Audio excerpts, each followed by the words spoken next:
अगर आपने कभी सोचा है कि 1 अरब से ज्यादा लोग अपनी भागदौड़ डीएच भरी जिंदगी में अचानक सब कुछ क्यों रोक देते हैं, सड़कें खाली क्यों हो जाती हैं, दुकानों में टीवी के सामने भी डीच क्यों लग जाती है और हर घर से एक साथ आती हुई आवाजें कैसे एक ही कहानी कहती है।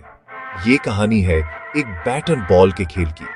तो बने रहिए, अगले कुछ मिनटों में मैं आपको उस सफर पर ले जाऊंगा जो 2 सदियों से भी ज्यादा लंबा है।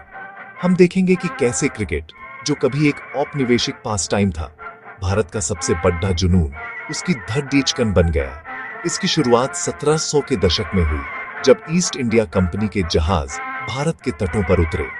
वो अपने साथ सिर्फ व्यापार और शासन का इरादा ही नहीं, बल्कि अपनी संस्कृति और अपने खेल भी लाए थे।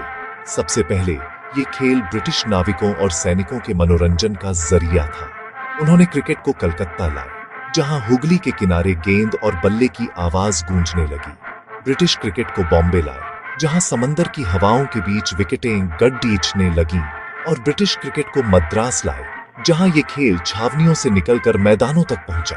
शुरुआत में यह खेल सिर्फ अंग्रेजों तक ही सीमित था, उनकी शक्ति और उनके अलग होने का प्रतीक। इस खेल को संस्थागत रूप देने के लिए क्लब बनने लगे। कलकत्ता क्रिकेट क्लब की स्थापना 1792 में हुई, जो दुनिया के सबसे पुराने क्रिकेट क्लबों में से एक है।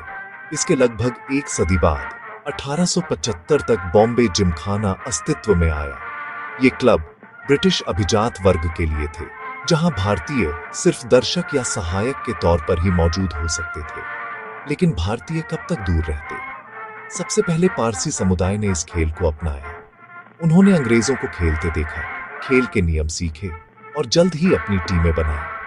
ये सिर्फ एक खेल नहीं था, बल्कि अंग्रेजों के बराबर खड़े होने का एक जरिया था। उनका जुनून इतना मजबूत था कि वे 1880 के दशक में इंग्लैंड का दौरा करते हैं, ये साबित करने के लिए कि भारतीय भी इस जेंटलमैन्स गेम में किसी से कम नहीं। इस चिंगारी ने आग पकड़ डीएच ली। जल्द ही हिंदू, मुस्लिम और अन्य समुदायों ने भी अपनी टीमें बना ली और 1911 में इतिहास रचा गया। पहली बार एक ऑल इंडिया टीम इंग्लैंड का दौरा करती है।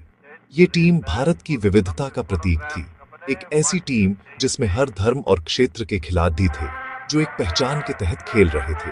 ये द्वारा एक बड़े सपने की शुरुआत थी। 1932 में भारत को टेस्ट क्रिकेट का दर्जा मिला और टीम ने लॉर्ड्स के ऐतिहासिक मैदान पर अपना पहला टेस्ट मैच खेला। 2 साल बाद 1934 में भारत के घरेलू क्रिकेट की नींव रखी गई। रणजी ट्रॉफी लॉन्च हुई। इसका नाम महान बल्लेबाज कुमार श्री रणजीत सिंह जी के नाम पर रखा गया, जिन्होंने दुनिया को दिखाया था कि भारतीय बल्लेबाजी में